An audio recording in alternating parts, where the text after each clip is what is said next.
Okay, so let's start. One second. Daisy, stop. Come here. Come here. Good girl. So I had to reset my WhatsApp and I lost all of Susan's lovely pictures. So I hunted out the pictures that I could find on the net. And these are quite nice also. I've done this before, but I'm not sure I've done it with your group. So we can do this. And glass bottles is a wonderful topic to do. Three of them are just empty vintage bottles, and one of them I thought I put some liquid in it, and we could paint this as well, transparencies. Now we are going to do some of this later in the year, where all other materials will also be handled, metals, wood, glass. So we might do this one more time, but in a different manner. So with glass bottles, it's like a made for each other topic for watercolor painting, because there is so much transparency that it works very well with the innate nature of watercolor itself. You don't need to really do extra work. If the same picture had to be recreated in any other medium, other than, of course, color pencil also allows us to do a lot of transparencies. But with anything else, we would have to create shapes and colors in a different color, because all other colors behave differently. There isn't necessarily a very natural transparency that occurs. Sometimes you could do this with acrylic, but it's very iffy. So something like glass bottles or transparencies, you need to handle differently with different mediums. And it's a great exercise for all mediums. So I would encourage doing that. Now, as usual, whenever you look at a topic like this, you have to just look at the shapes and colors. Nothing else. It's all just that. So we will be drawing these green bottles first, and then I will allow you to continue with any of the others. I'll draw one more bottle from here, which is slightly textured, to show you how to create indented or embossed designs in vintage bottles as well. And then we can all try something like this. But as you can see, it's just about positioning particular shades, managing those shades and painting them in this manner in those places, nothing else. Now, if you were to encounter a bottle in real life, which you need to draw, then sometimes our vision fails us and we see far too many objects. Now here, this is studio shot, so there isn't anything that is disturbing the reflections in the bottle. You just see light sources on either side for all these bottles. So these are essentially very clean images. But if you were to take a regular bottle and put it anywhere in your house or on a table at a restaurant, you would see lots of things through the glass, which can be very confusing. So remember that painting glass can be a little tricky. And when you are doing it as a real life image, there are certain things that you will have to edit out of the picture. Let's go over how we are going to draw these. As usual, we will create certain shapes or guidelines for ourselves. This is the base where the bottle on the left will sit. And if I were to draw it truly, there is this little tilt to the bottle because of the lens. But we can straighten it out because the tilt is so tiny that it would just add to the confusion. In this case, again, we are going to straighten the bottle, and over here as well, we're going to keep the bottle straight. The shapes are fairly simple, and we can figure out the proportions of the shapes quite simply Like for example, if this is the entire rectangle in which the bottle fits, if we divide the rectangle in half and a quarter on both sides, what information do we get? So the widest part of the bottle comes somewhere at half of the rectangle.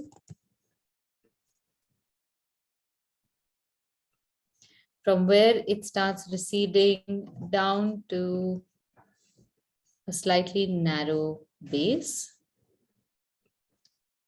And then it rounds up and creates this interesting compound curve in the top second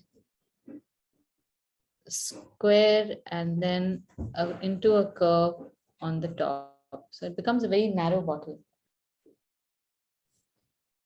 Similarly, we can create the shapes for everything else. The best way to go about it is to create these rectangles around the shapes visually and figure out their proportions by creating half and quarters of the rectangle that we've made.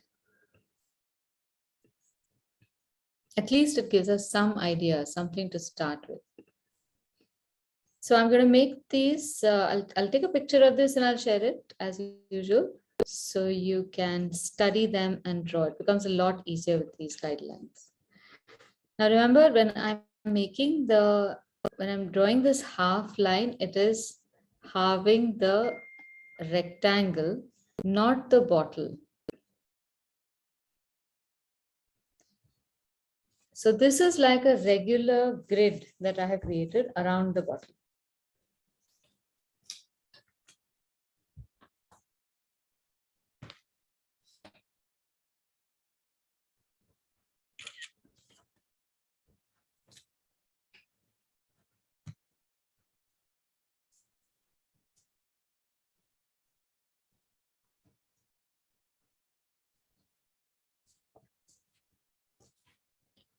Now this grid will also help us decide what is the distance between the bottles, what is the overlap. All of that is created with this grid.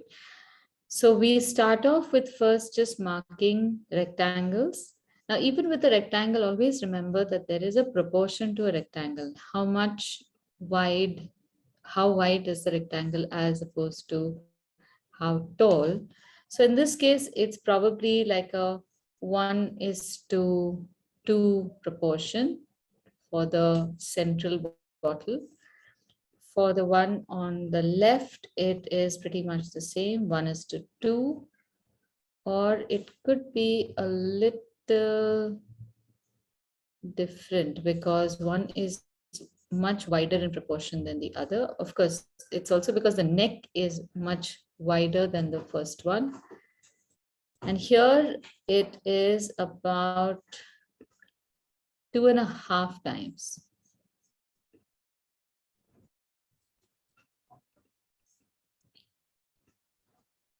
So this is 1, 2.5.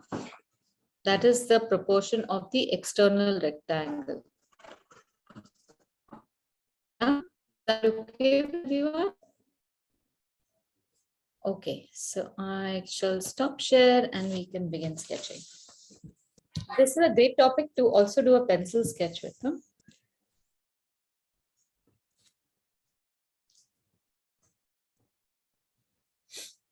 We won't make the picture too large. Bring it in the center. Don't make it too far to the left. But you can leave a little space on the right-hand side for maybe one other textured bottle or something. So somewhere over here is good enough. We will draw the first rectangle about this large.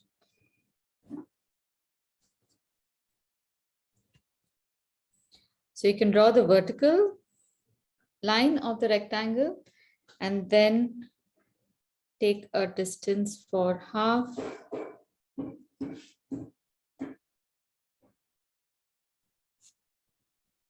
Just measure it with your pencil.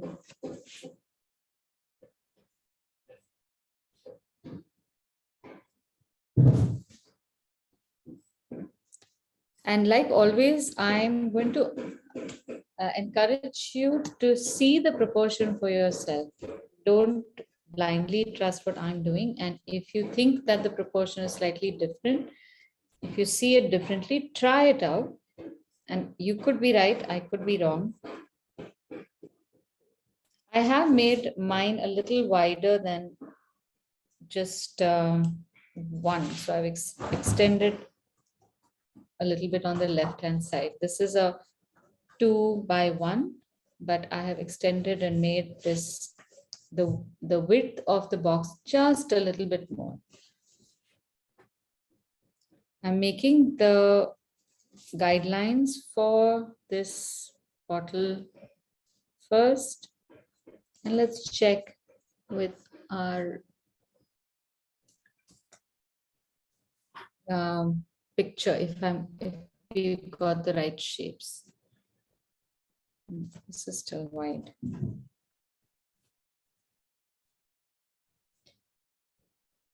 Then extend this line further down, and you'll notice how in proportion to the rectangles that we have created here,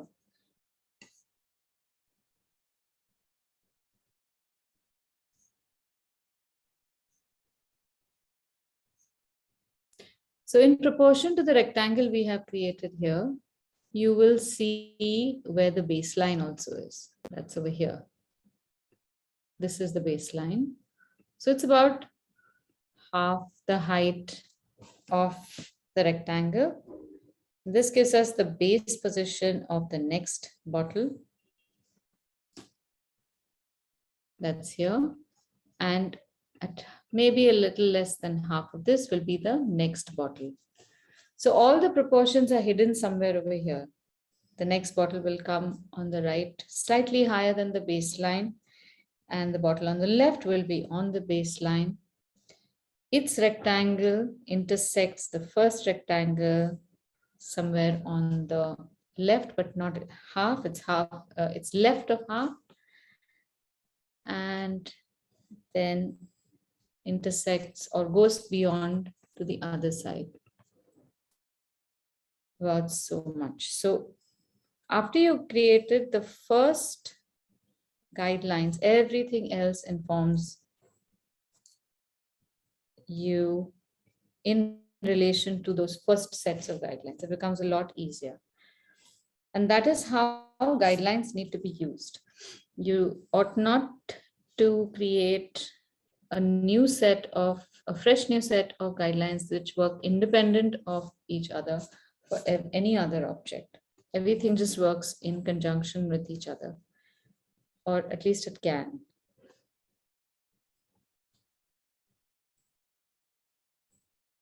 This is the space in between.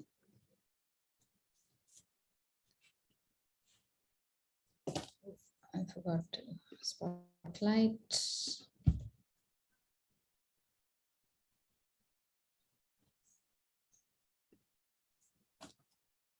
All right, can you see this? This is how my bottles are standing right now. Now, one tip is when you're drawing this, please keep your book in front of you at 90 degrees and not at an angle. So even if you think that you're drawing a straight line, there's a chance that you're drawing lines sideways. So at least as far as the guidelines are concerned, draw them by keeping your book straight in front of you and look at your work as much at 90 degrees as possible, not from a flatter angle, because that will also cause foreshortening and your bottles might become much longer than they're intended to be. Okay, now just follow the line of the bottle as you see it. You have a very narrow neck extending outward, coming into the second part, stretching to the side, and then a narrow angle towards the bottom, but not all the way. It stops just below half of the bottom square. And then there's a fairly large round that we have.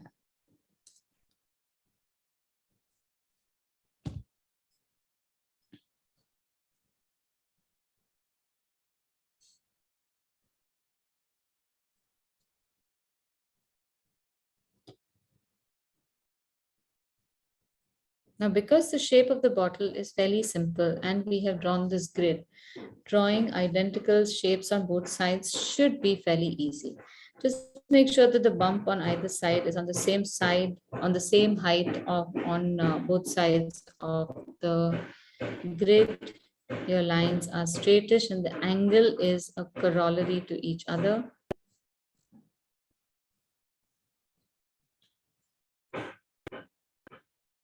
Here we see the opening of the bottle a little bit. Maybe you can, once you're comfortable with it, you can draw this detail also of the bottle, which we haven't drawn for the first one. We are going to do that. Draw the neck.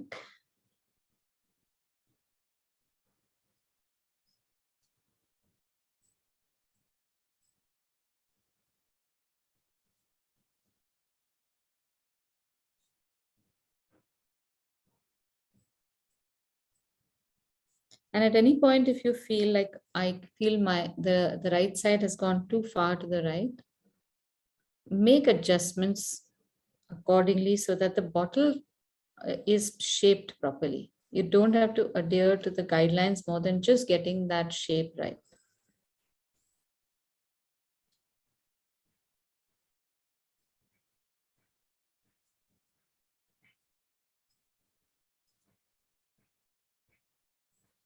This is straight. This is much straighter than I have drawn.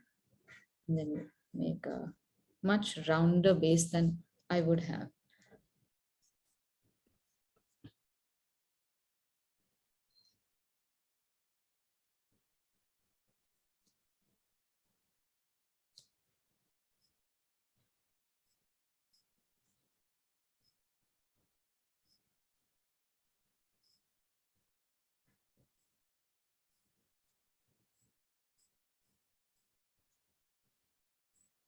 I would say that this is probably the toughest part of drawing bottles. The drawing of the bottles themselves. The painting then is a lot easier, much easier than one might suspect.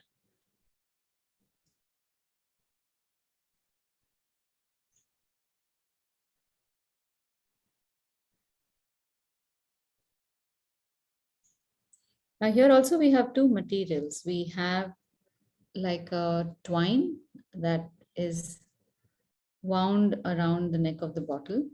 So you can create that winding texture by drawing parallel lines.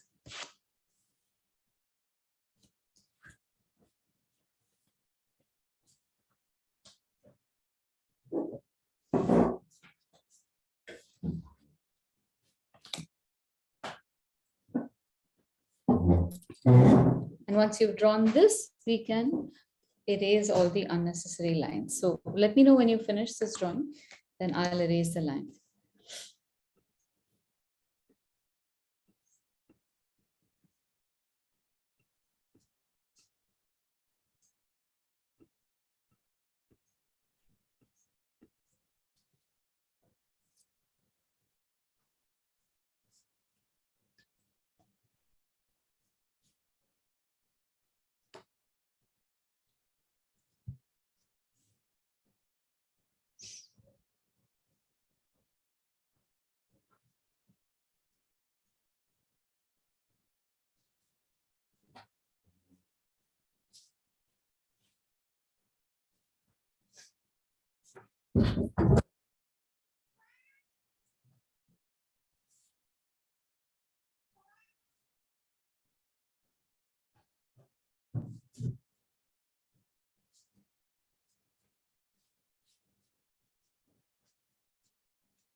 Okay, is everyone done?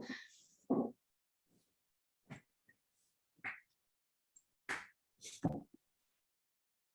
right.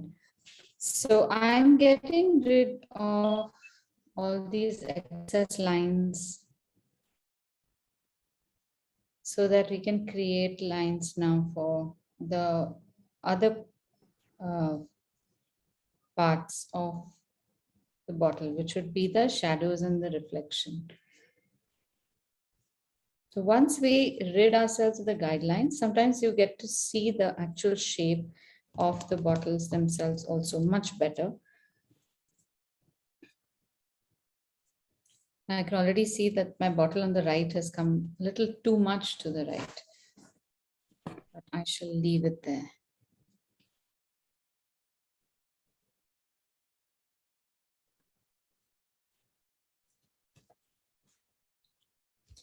The twine is a little wider at the neck, and then if just from underneath that twine, you can see the bottle emerge. So there's a little dip over there. Do remember to keep that dip. Otherwise, it'll look like it's a texture on the bottle itself. It'll look like a print. Now, you can see that my right-hand side looks slightly different from my left-hand side at the central bottle. So now, in the absence of all these guidelines, I can change a few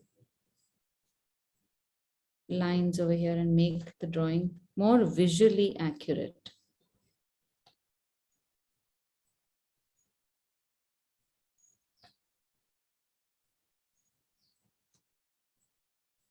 So this is one thing that I have found very difficult to achieve and constantly find it a challenge. Equalizing how your hand moves on the left-hand side for objects that you're drawing, especially curves on the right and then on the left. They're still not matching. So okay, I'm going to leave it at that. And now with a nice sharp pencil, make these features on the bottle. So the neck of the bottle has a certain shape. There's like a bulbous shape on the top. We're going to draw that more accurately. And for this twine texture, I will actually create not a straight line, but it will be slightly bumpy, within which then I'm going to draw these horizontal shapes. And then a little from the inside, I'm going to draw the bottle come out.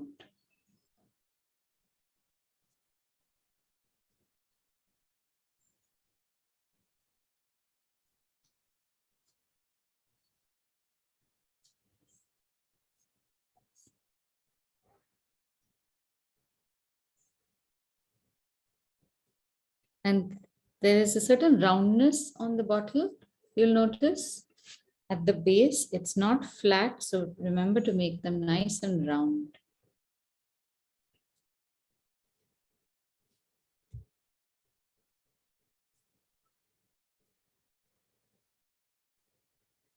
All right.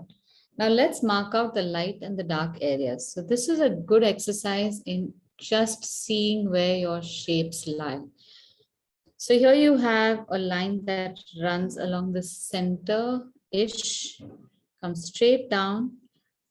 There's a zigzag shape around where the bottle starts rounding. Then a wobbly line comes a little to the left.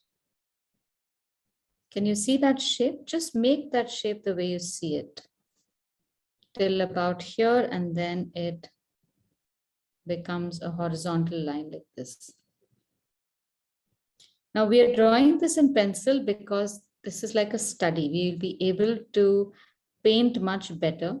And these are very defined shapes that you can tell, you can make out.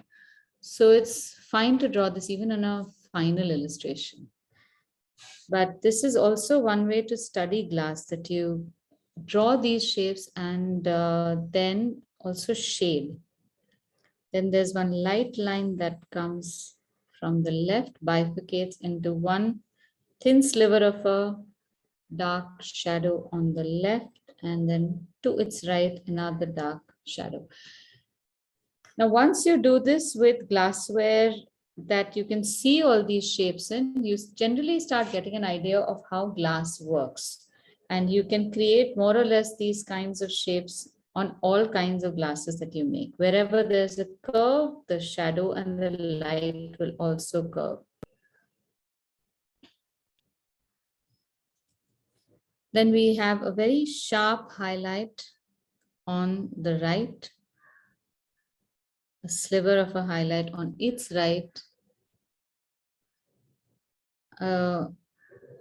almost like a rectangular highlight on the top here and on the lip.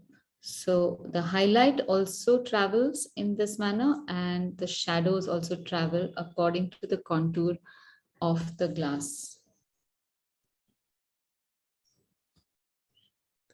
Now on the bottom, we usually have a shape like this. Here it's not very apparent. So we're going to draw like an oval shape on the inside of the bottle. And I'm just using my, I guess, artist's intuition to figure out that this is where the dark part is going to come to. Now, one thing that happens when you look at an object through vintage glass, now glass in previous times was not as smooth, so it would be thick and thin in certain places. And I don't know if you know this, but glass is considered to be like a liquid in solid form.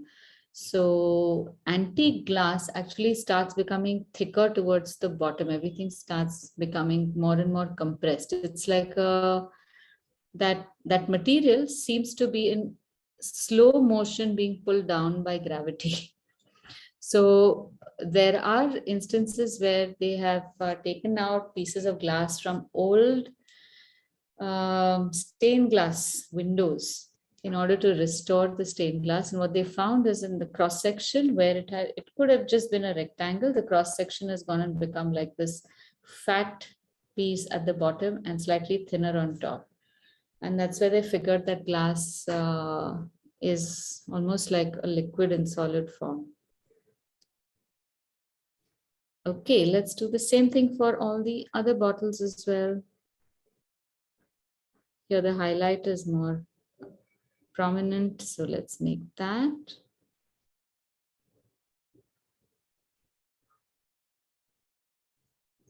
Now there is a reflection of the other two bottles on the main bottle, on the bottle in the back. But I'm going to ask you to ignore that. Do not draw those two bottles because it's just unnecessary. So in place of those shapes, we are just going to continue with the light green color that you have in between those bottle reflections. We're going to continue through and through. And then we have a thick base at the bottom here as well. Now, between these two bottles, there is going to be a distortion of some sort. So some of the bottle in the back is going to be visible, and you can see that it's not seen as a smooth line. It is a little wobbly. So we will draw it wobbly, and also because of the distortion, you can see that the dark part of the bottle is seen as slightly lower than where it emerges from outside. This is just because of refraction. So draw it as you see it.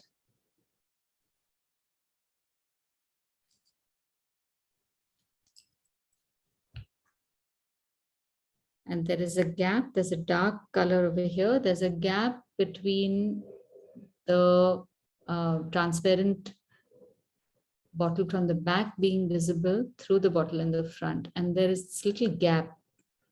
Leave it like that. That'll make it look more authentic. And this one is relatively simple. Over here also we see the reflection of one bottle, but we are going to ignore it. Someday when you are feeling very brave, you will look for a picture of a bottle which not only has reflections of bottles, there will be an entire scenery reflected through the bottle, or just the reflection, and you will attempt that, but maybe that day is not today. And in this bottle now, we get to see more of the base. So just to remember that the base is slightly smaller than you see the outside. We have to contend for a little thickness of the bottle. So don't make your oval very close to the edge. Make it fairly inside. These bottles used to be rather thick. So our ovals are going to be much smaller than you might intuitively think they ought to be.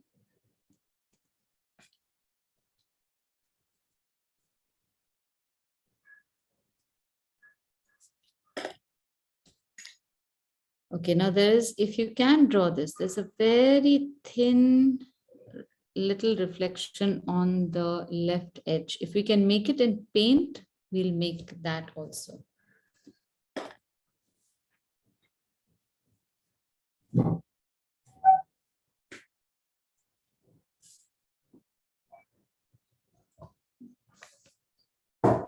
All right, everyone ready to paint? 2 minutes, everything. 2 minutes? Okay, no, not a problem.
Yes.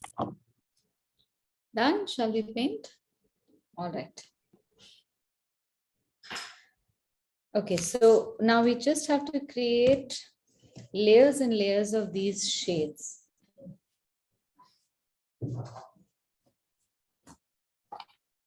Keep a rough paper handy so you can test the colors.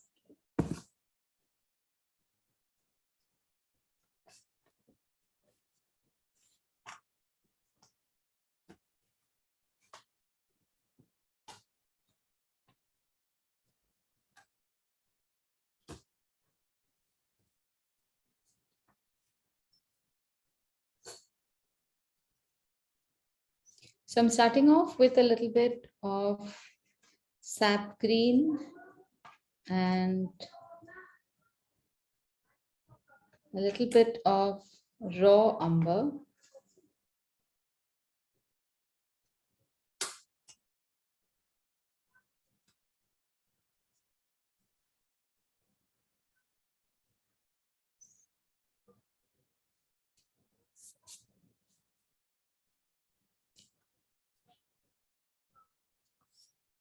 Just a wash of this.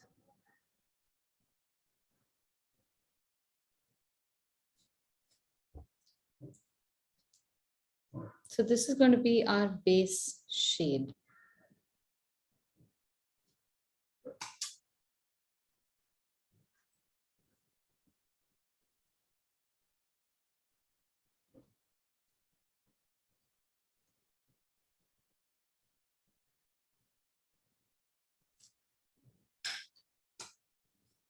And the rest of the colors we will keep adding to this shade.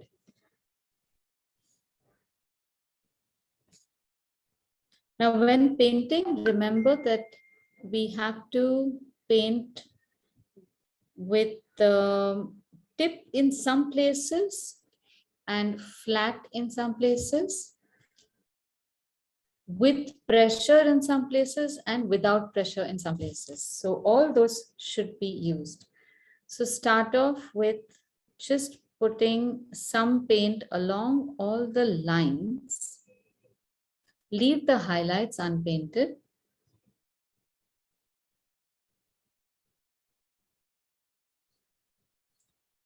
And focus on painting this as the lightest color. So it goes over the entire bottle with a pressure stroke. Only the highlights are not painted.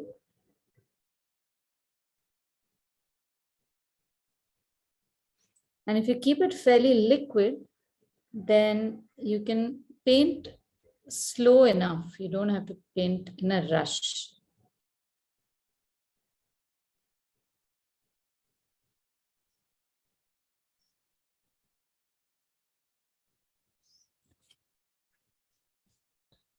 So this is another reason why we've painted it in a small size, because we can quickly cover an area. Otherwise, if it's really large, then we have to have better brush control and need to spread the paint fast enough so that we don't have too many patches.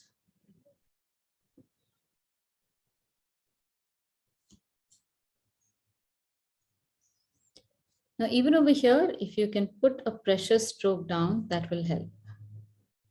So press the brush down. And in this case, you can go over the other bottle.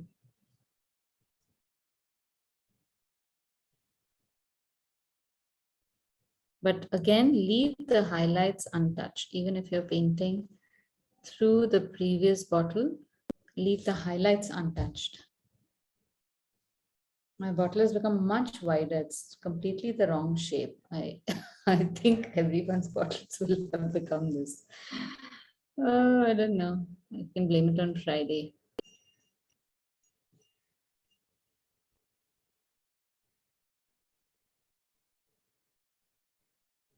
So I think when I widened my rectangle, that's where I set myself up for creating a different shape.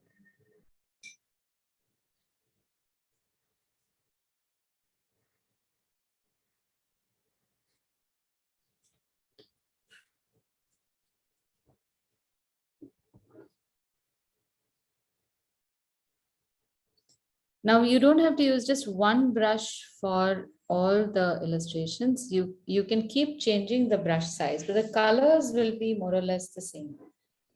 So this is now the lightest shade, which is here in the body of the bottle, and maybe a little sliver on the left.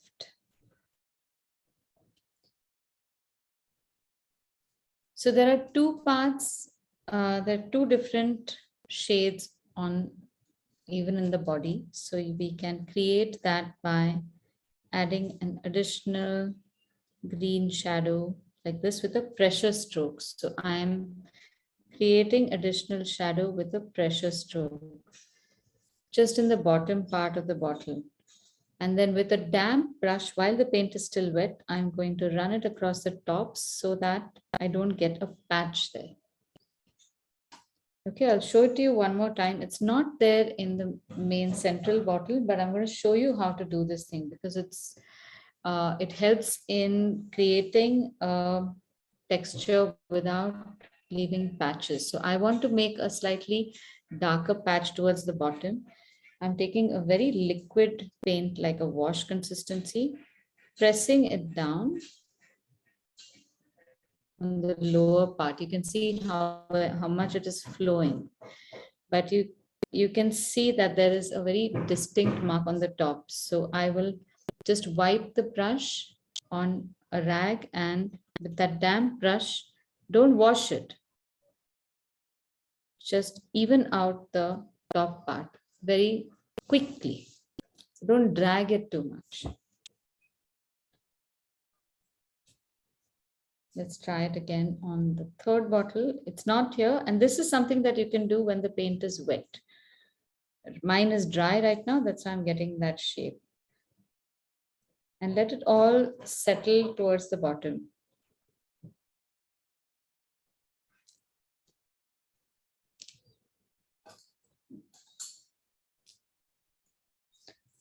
Continuing with the same color, not adding anything extra, I'm going to create a little shadow on the left-hand side of the bottle on the left. Here also, these are pressure strokes. So only the edge will have more color, edge of the tip of the brush. And that allows me to create a stroke which has dark also and light also in the same place. So essentially what I'm doing is laying the color, pressing the brush and adding a certain shadow to the painting.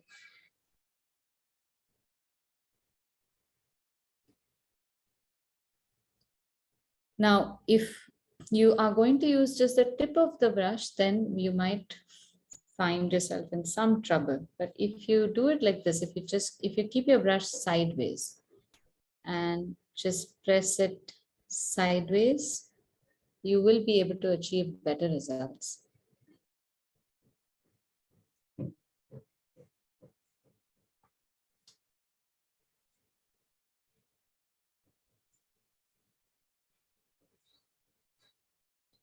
Now to the original color, we can add a little bit of, I think we can go with some viridian green and burnt umber to create the darker shade, which is over here, not so much on the top yet. So that will be an even darker viridian green and burnt umber added to sap green. And I think a little bit of black might help there as well.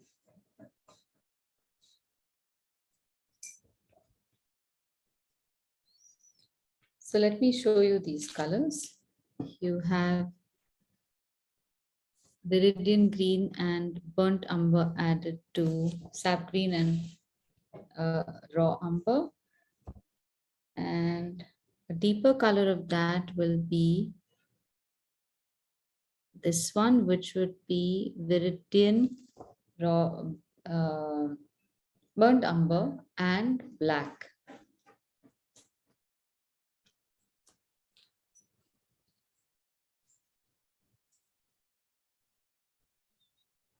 I hope you have a color, a spare sheet of paper nearby to test out these colors.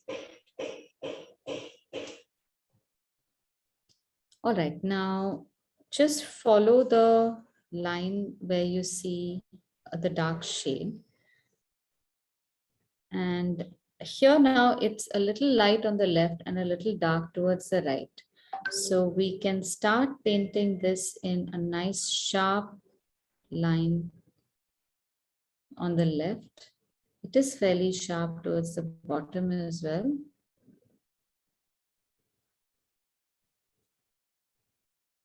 And as we come towards the left, you can start adding that dark shadow. So this is that color blend, that merge that we do. It's the same technique.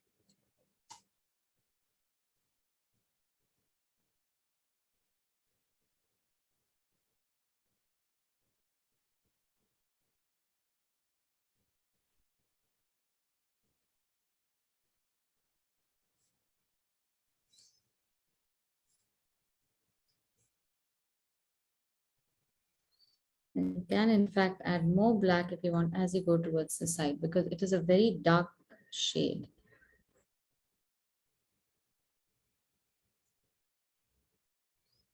Now this bottom part, you can press the brush down so that you get a fuzzy line on the bottom here. We need a fuzzy line over here, the same color. And then as that dries, we need a darker shade inside that and towards the right.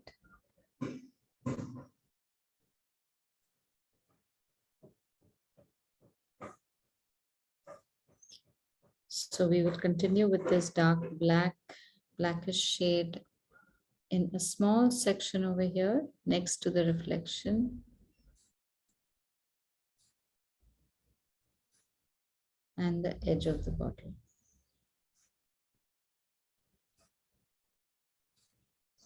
And this part you can use a thin brush if you want to, so that any brush is fine as long as it's got a nice fine tip.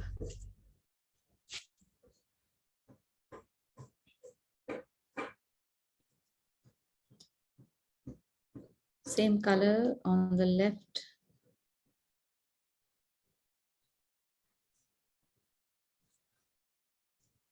And on the top.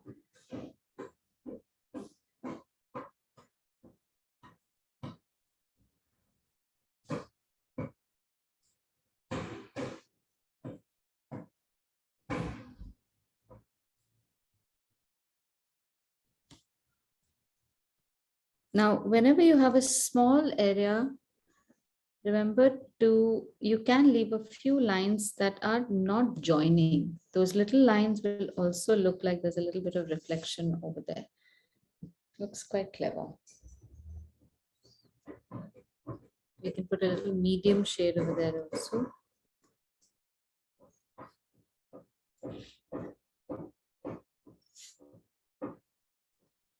And everywhere else you can keep checking on how the moment you add a color, how it is literally now reflecting on the rest of the painting. And you keep adjusting the rest of the painting with various versions of the same color, layering one on top of the other. So this is what I meant by how painting and glass is almost like a made for each other situation with watercolor.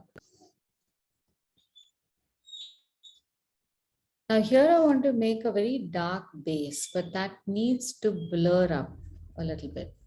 So I'm going to create a wash towards the bottom like this, into which I'm going to insert that dark shade. So please prepare some of it in advance, which then you can start inserting towards the bottom.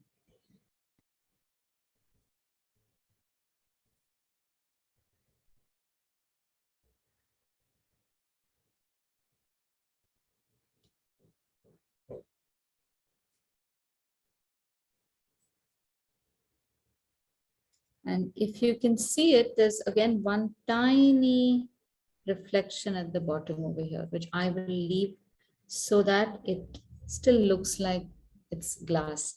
So these are really tiny, tiny things that you may miss out suddenly in the beginning. And if you leave it, it looks like a bottle. If you miss it, then it looks like something else. It just looks like a flat patch. So that little bit of a sliver in the bottom, leave that unpainted. Sometimes I have managed to leave that unpainted quite by accident. And then I look back and say, oh, thank God, I managed to not paint anything over there.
Here's one more thing that I'm doing is I'm making the section further away inside the bottle a little darker, and the section towards me not so dark. So there's a little variation in that shade also, so that it looks distinctly different.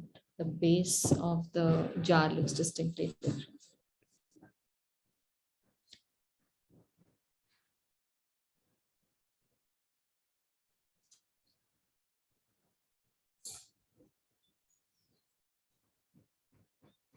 And the last bit, then you can use a thin brush to make the outline of the bottle on the other side, because there is a certain edge that I've left.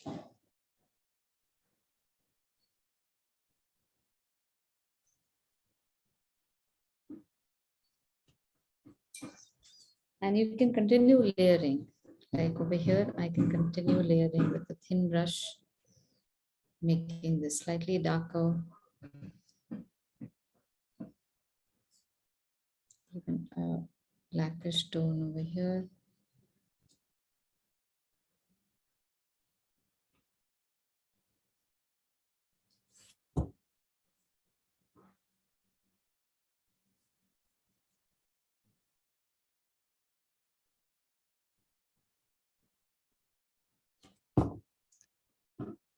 Okay, are you getting this?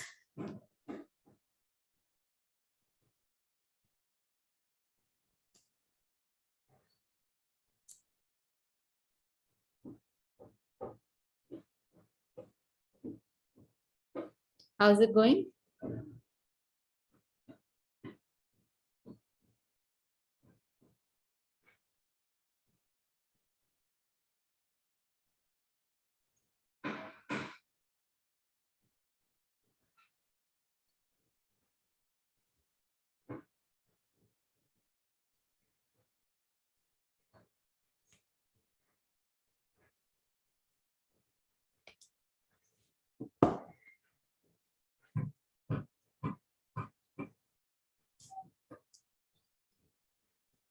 Okay, so let's repeat the same process in the next bottles.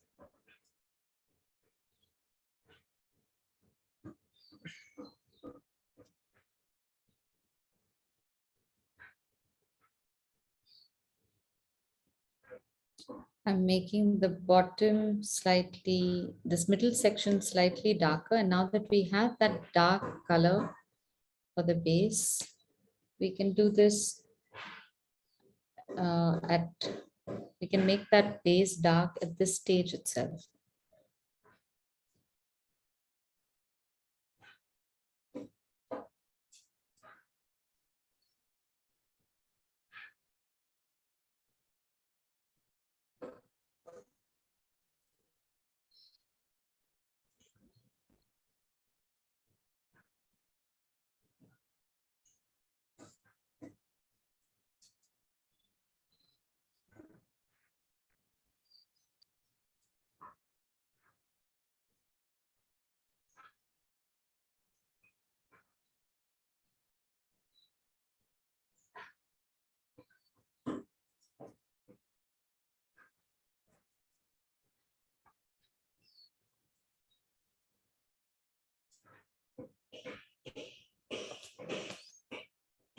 While we're at it,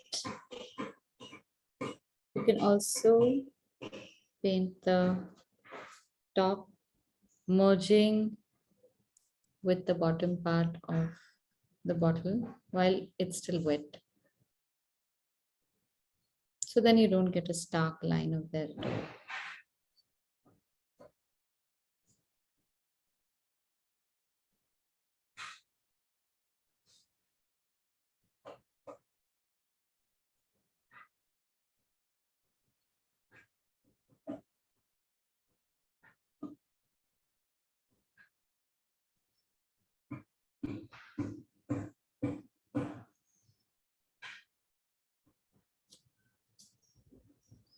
Over here also, we can instantly merge the dark color with this medium shade.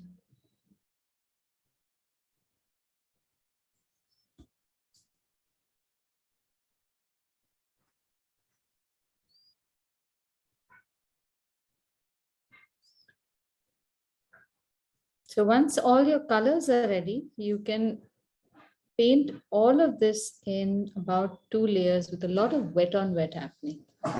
You don't have to wait for the color to dry every time. Then you will try to merge it and then it doesn't merge. So you don't have to go through that process again. This kind of blending and merging actually works very well.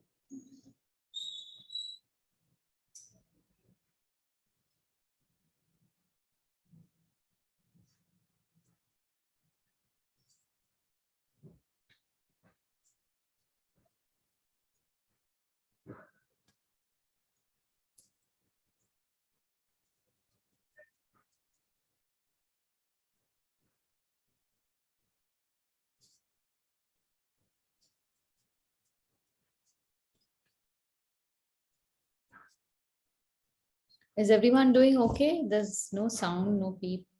I'm worried. Too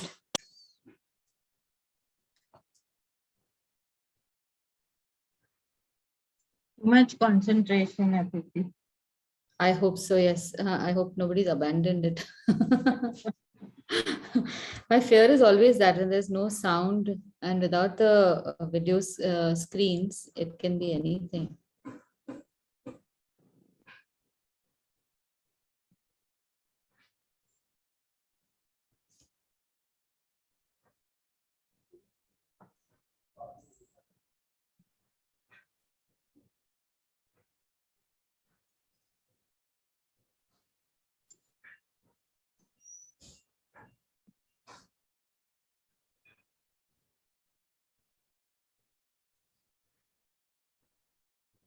Aditi, what's the number of the brush that you're using for that part?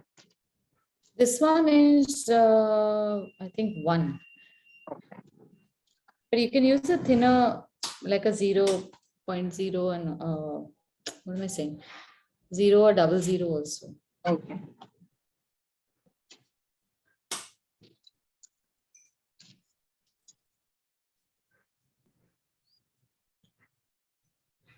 Now, even in this, when we are painting highlights and reflections, right now we have a picture in front of us, but I tend to do this where I will paint a section that the paint something less or paint something else works here very well. So instantly I get more dimension in my glassware also. It does not have to be that whole color every time.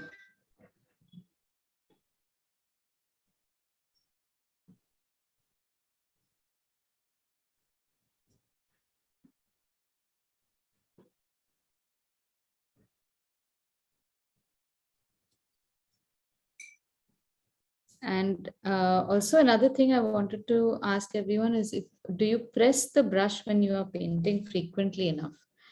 Because if you are not pressing it, then you might just get a very streaky result.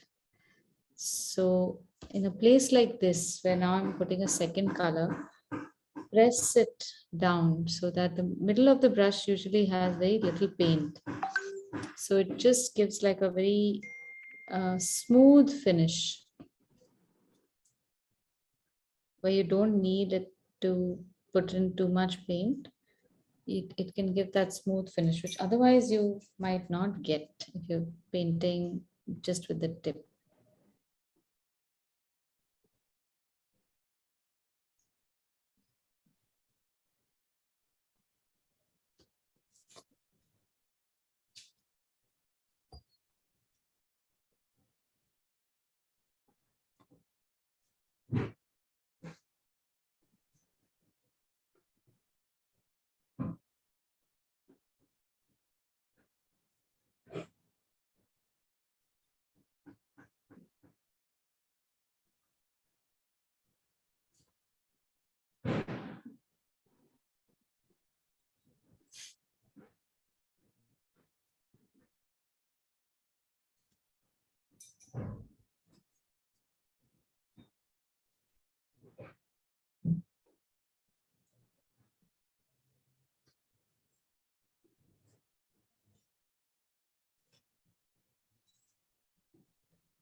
Now, this part of the glass jar is looking very bland.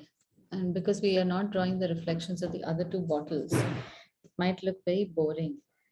So we can do the same effect that we did over here. Pull down some extra color from the center, but don't make it even throughout, just in a few sections. Leave some sections unpainted. And as you bring the color down, then you can start adding the dark color and create the base.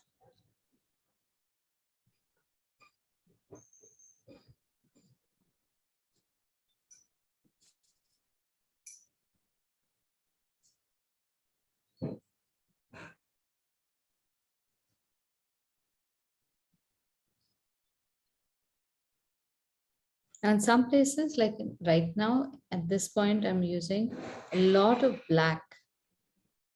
So it's almost like a completely black, uh, dark green. There is just a tinge of green in it, but most of it is just black.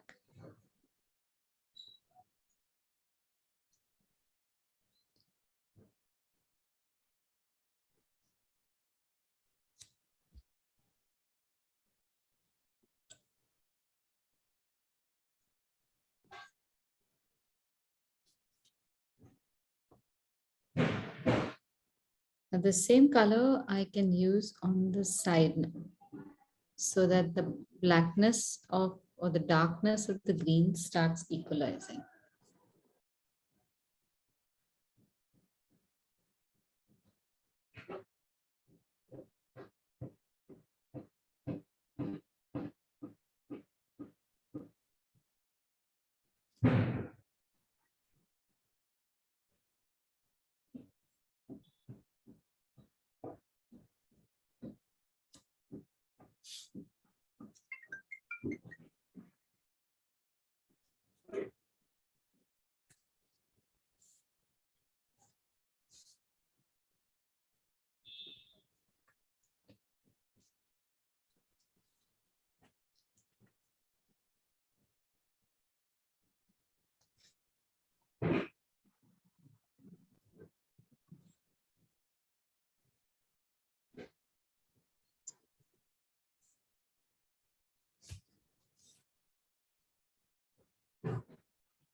Okay, any issues with the painting? Does anyone need any help? I still have one bottle to go, so I can show you in that. If you're not getting something, you're not sure.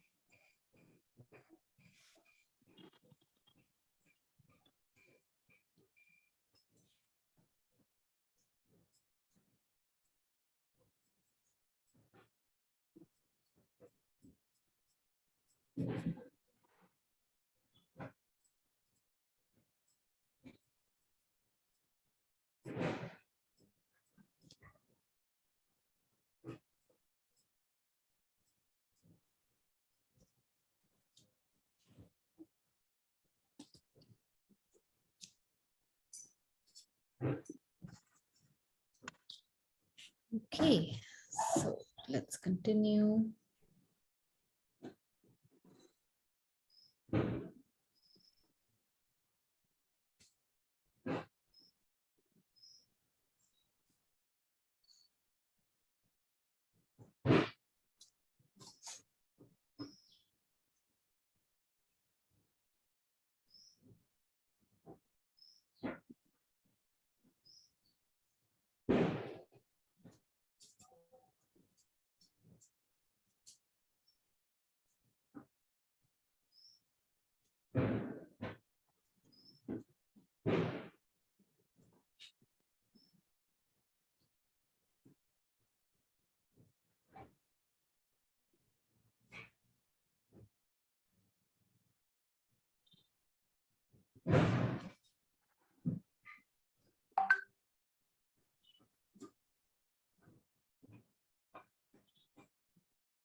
Now here also we can make a nice edge which we can actually see.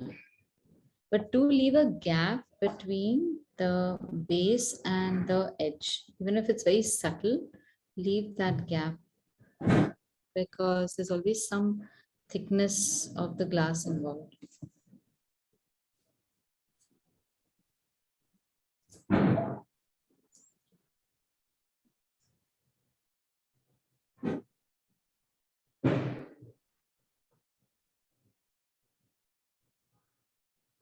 Now for the top also, you'll notice that there is a reflection, just this, the neck of the bottle, the mouth of the bottle, not the neck. Draw that very carefully with a very thin brush. So just putting a few dark patches here and there. There's like I say, there's some of the fill in the blanks is done by a lot of the fill in the blanks is done by the brain. And if you can trick it into believing that this is glass, it will believe that it is glass. Then the illusion will be precise and very effective. So one of the tricks is to create these hollows and highlights in places like the neck of the bottle, mouth of the bottle, where there's metallic effects, just the right highlight or a little bit of a skylight can make it look metallic. In yesterday's session, in the Thursday evening session, we did scooters. So I'll share that with you. There's one section in which some of the chrome was painted with a skylight. It's a very subtle effect, but suddenly it starts looking very metallic.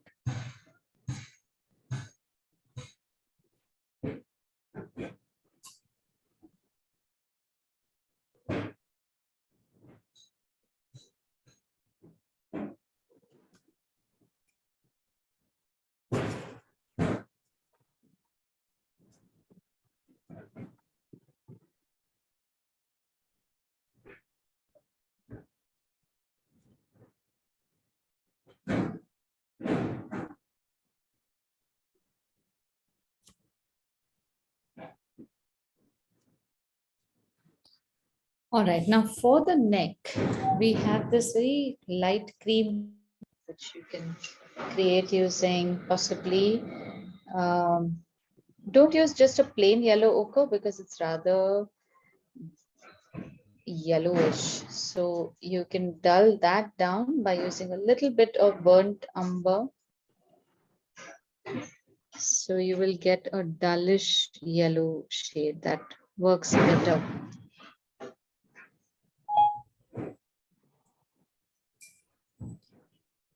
So what I would do is put that color only towards the left of the neck and a little bit on the right and leave the center unpainted. Center or this highlight where we have to make it like this. I'm painting it towards the left with a thin brush. So I'm already simulating the effect of that, the twine. Aditi, yellow ochre and Burnt umber. okay. This is the shade I'm using. And don't paint the whole thing, just paint it towards the left. And continue to do the same in smaller and smaller sections so that it starts looking like a piece of twine that's wound around.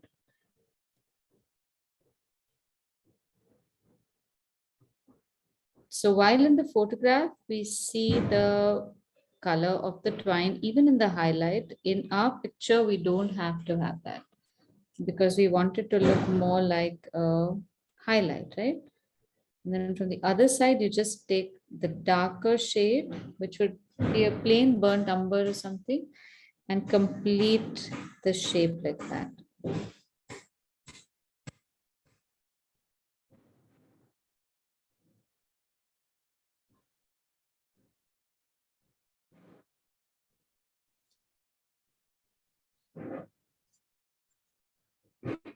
Now keep the second color relatively thick so that you can control the line. And try to make these lines parallel and equidistant so that they imitate the same texture as the twine.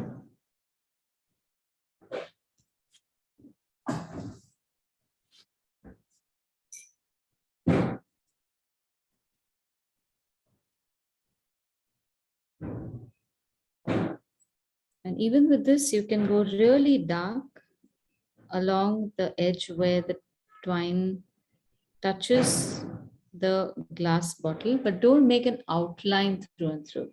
It will be darkest just in the section where you have the dark part of the bottle, and in a few places in between over here, just like dots. So this, usually when you see twine, it's got some thread coming out of it. That is what it will look like, just a few places. If you outline the whole thing, then it'll look like some kind of fudged information. That'll look very artificial.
Wherever you feel the need, you can use pure black to add some contrast.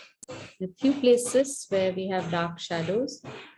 But if you feel that this is adequately painted, I would suggest keep your painting against a wall and step back and look at it from a distance.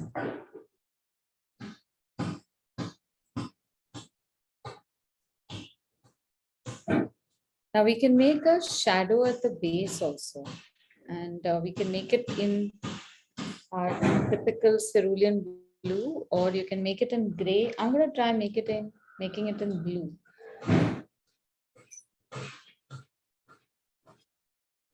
So just a very light shadow, and blue will look funny really because a green bottle will reflect green light. So I'm just playing with perception over here.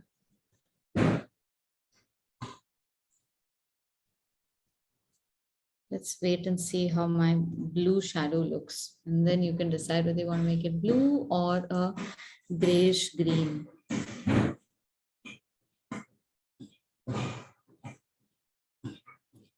And the shape of the shadow is given in the picture. So I'm just following that.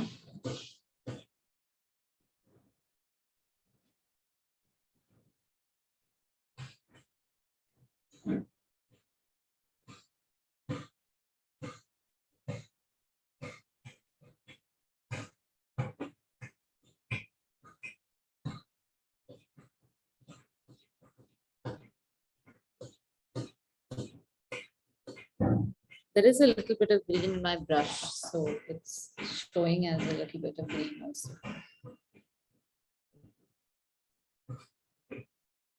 So I'm adding a little darker blue to the base.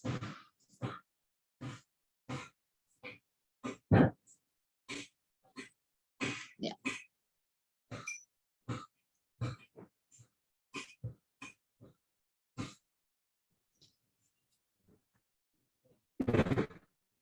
Okay, so this took a lot longer than I'd expected. I thought, but we will finish this and the next one and the next one. My ambition was to do 3 paintings today. So obviously, I've miscalculated. Oh.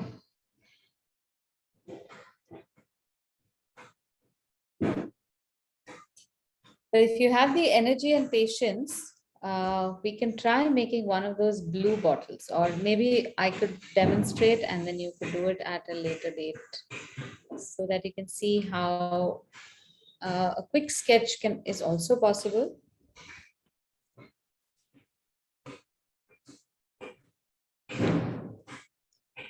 This time I'm going to use a pen and create that quick illustration of the bottle. So not going into too much with proportion. I'll draw the bottle in the on the maybe on the right hand side.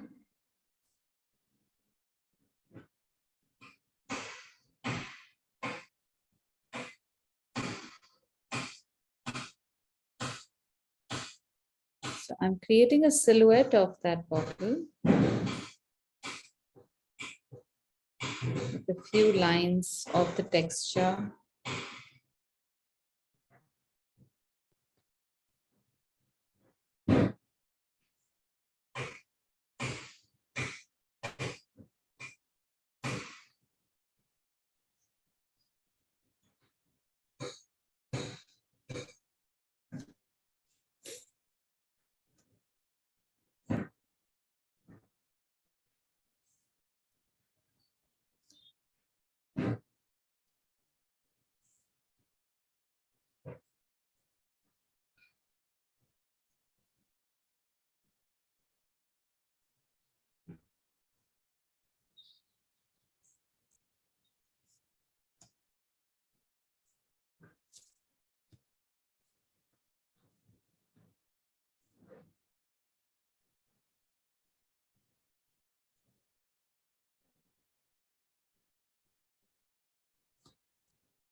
There seems to be a chamfered edge on the side of the bottle, which I missed over here. So I have an unsavory corner, but it's okay. I'm going to try and camouflage it.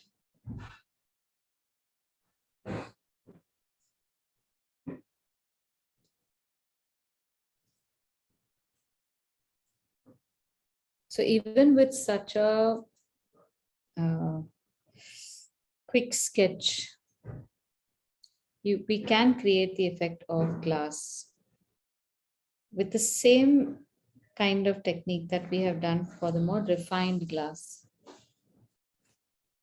It's just a matter of figuring out where you want to keep the dark parts and the light parts.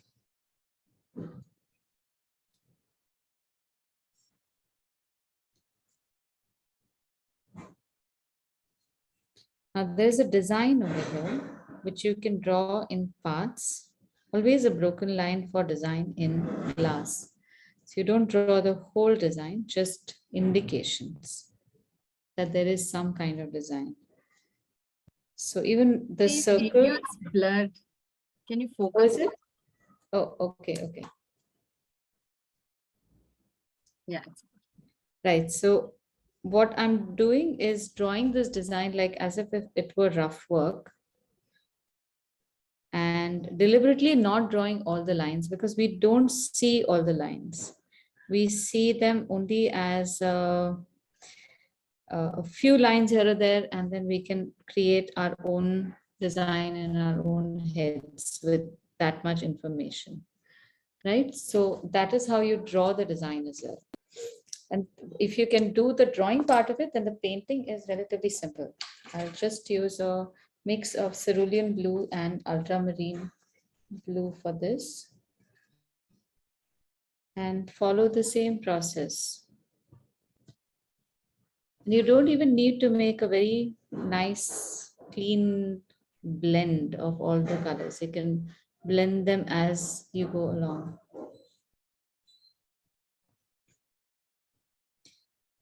So one trick to draw anything which has a reflective surface is only paint the areas around the sections or just the lines that you have drawn and leave the middle part unpainted till you know what to paint. Usually it's got a light shade to it.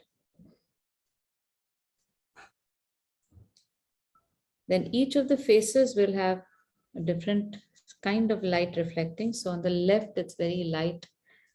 So I'm just going to put a little wash on the left and fill up the others with a slightly deeper color, but leaving some sections, even randomly, if you leave sections for highlights, that's fine.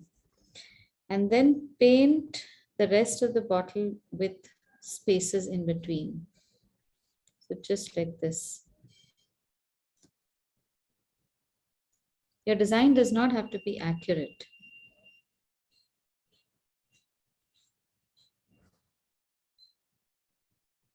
A few lines left in between. This will create the illusion of glass with which is molded.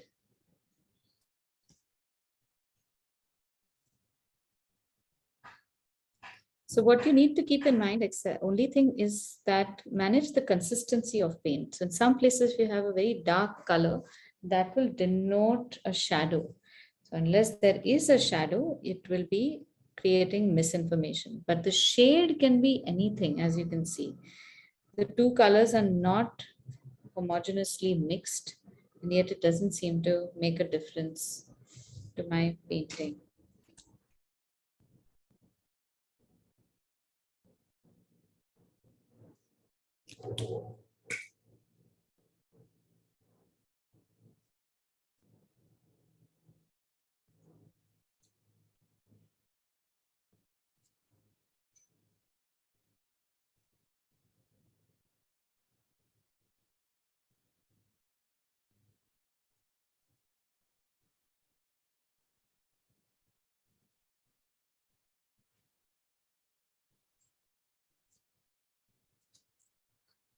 So this becomes our layer one, and then we just keep adding more and more layers according to how we see the dark and light colors. Exact same process.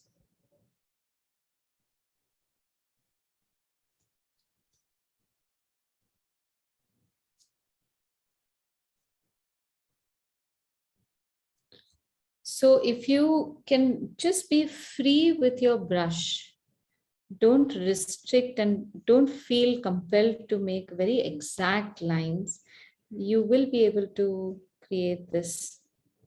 And a few lines which are not accurate is not the end of the world. That's something that maybe you are all used to now. So it should work. Here it becomes a little darker, and then if you want, you can add very heavy contrast by adding black to burnt umber and make some areas really, really dark.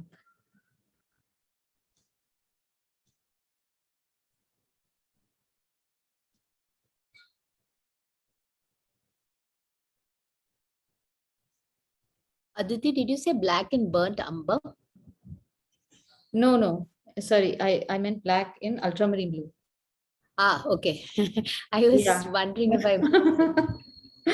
No, usually the two are together, but thanks for asking. I had probably said that in burnt umber.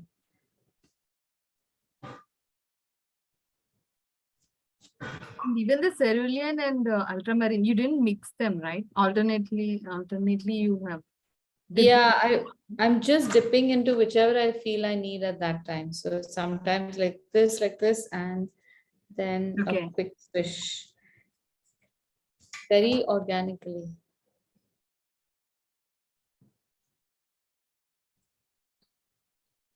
And then the same process for the cork as well. Don't paint the right side at all. Just pull the color towards the left and then give it a deeper shade towards the left hand side. A little bit of texture, and that's it. So for a picture like this, it helps if you can give it a nice deep outline, because it's such a graphic image that I often use this sign pen to make it very uh, look very obviously graphic.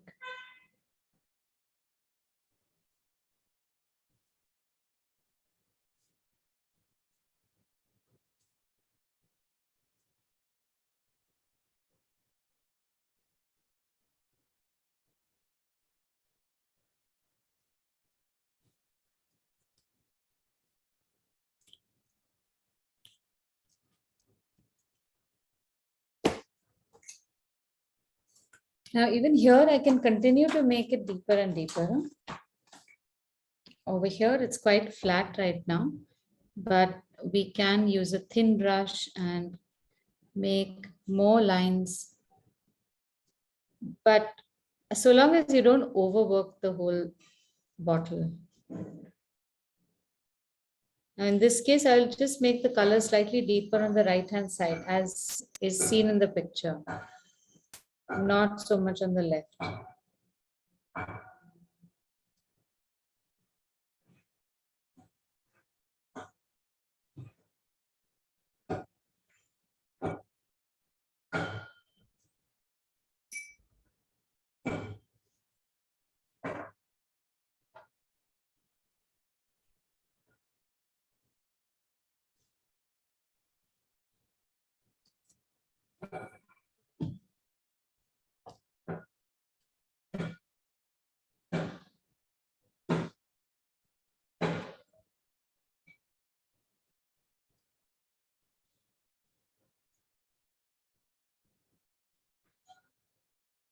Now, if you want to do a more detailed study of cut glass like this, do look for images with more detail. In this particular image, there isn't much detail, so there's no point in getting frustrated with that exercise. But that if you find, or if you have a real bottle which has such vintage cut work or whatever it's called, molded glass work, then please try and see how light reflects through all these little bits.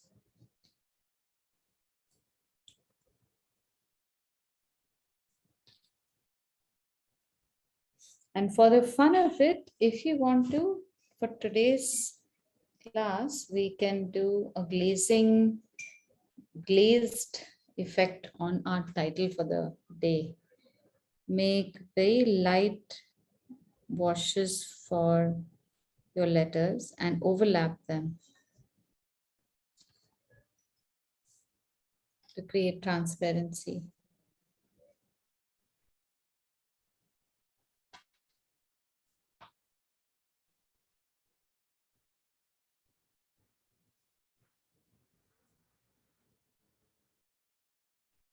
and do a wet on dry technique, not wet on wet, so that you can see the sharp edges of the letters. If you do wet on wet, it is just going to merge. That is not necessarily how glass would look.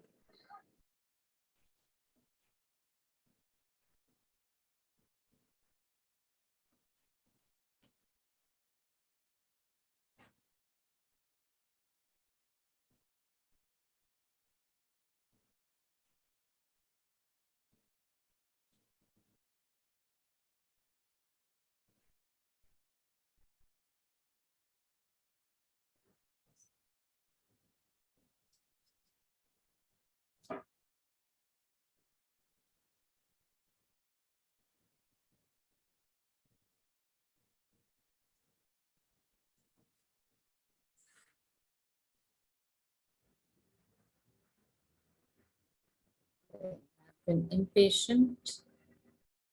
I've got a wet on wet.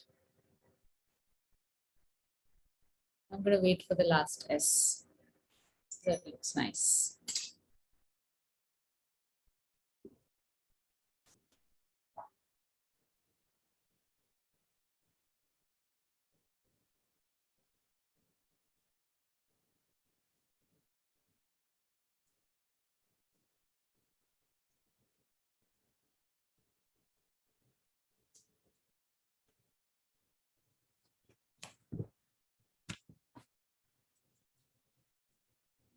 So Amanyu, you can write the date like this. Just very discreetly, I'm writing the Roman letter 5 for the month, so that it doesn't interfere with the composition that we have on the page. It's there just for reference. You can also write it upright if you want. That will help. Okay. Okay.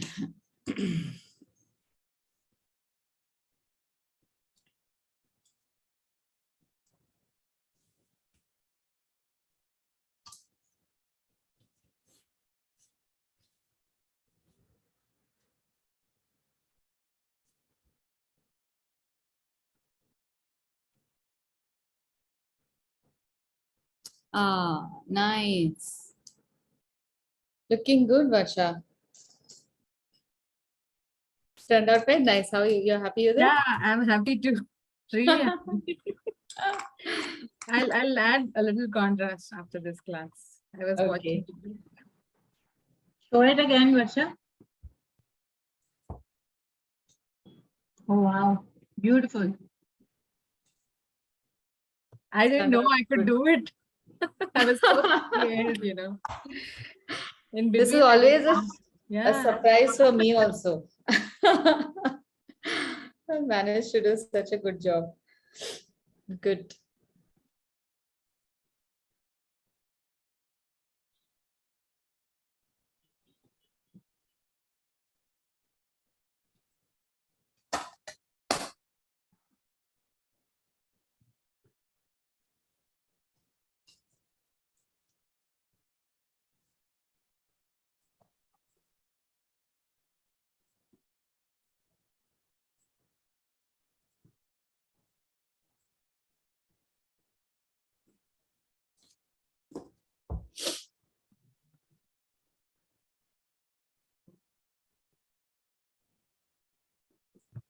By the way, for the highlights, Aditi, the white highlights, did you make the edges softer with any with the wet brush? No, No, no. it can be sharp. Brother, they're very distinct and they have very sharp line.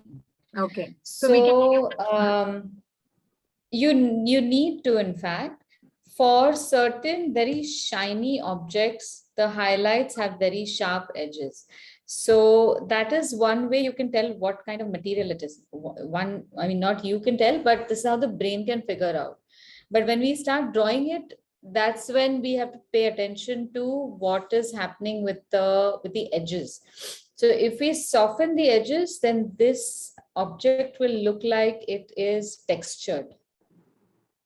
just by softening Yes, the that's edges. right. Or yeah, it'll look like what is that kind of glass you get? There's a word for that.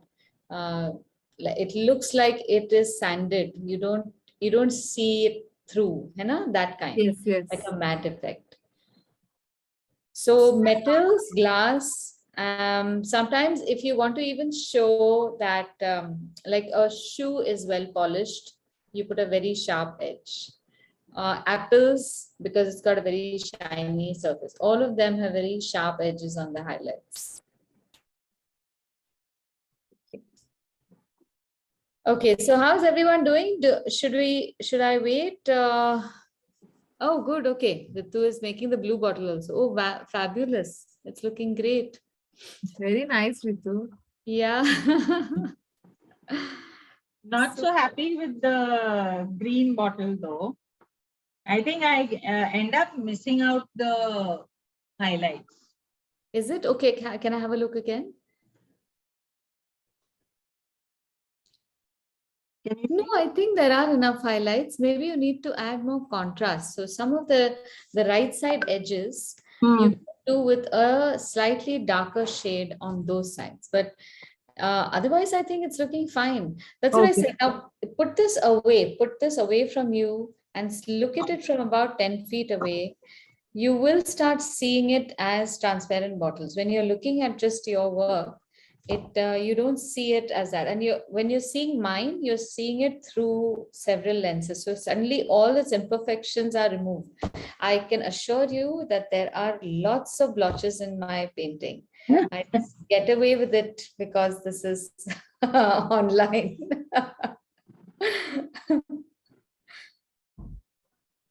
Okay, so that illusion is complete. If you want to check, you should actually blur your eyes a little bit. Just make your eyes small and look through blurred vision. That's when you start seeing the effect of watercolor. The other thing, Aditi, wherever the highlights are, should one kind of do a little bit of blending on the edges, or should it be left like sharp? Yeah, that's what I was telling Varsha, that for anything that is a shiny surface, you need to leave the edges sharp for the highlights, especially. Okay. Maybe not so much the shadows. The shadows can have a blurred edge, but the highlights inform the brain about the texture or the outer surface. It's the nature of the outer surface. So everything from shiny apples to shiny shoes to metal to glass, a lot of these will have sharp edges on the highlights. Even for that matter, when we make the highlight in the eye, because there's a layer of liquid, it always shines as a very sharp edge. Okay. But I'm happy with the what is it? The twine around the neck. Ah, I managed that pretty okay. that is such a cool trick, now. It's Yeah, not, I mean, you think that, oh my God. I would have never got it otherwise. I mean, this is like, it just gives it a lovely effect. Yeah, and it's just so easy. Just do chuck, chuck, chuck, chuck, and it's done. So that's sometimes this is a clear example of sometimes how much we overthink things and we oversee things also. We need to reduce that and just say, okay, I need an effect. How am I going to get this effect of a cylindrical twine that has been tied up? I would never understand that less is more, comment. And now it makes so much sense. Don't worry, Ritu. This is the Indian phenomenon. We can just blame it on our cultural heritage. Less is not more. More is More less. is more. More is More less. is right. Put everything on, all your jewelry, all the hair clips in Sab your kuch, hair, matlab, all the colors. there, everything that is there in the cupboard. Correct. That is where we come from. So there's a lot of cultural unlearning we have to do to be able to do this. Okay, cool. So for next week, let me know if there are any suggestions you'd like to do. This week we have that scooter that you'd probably get.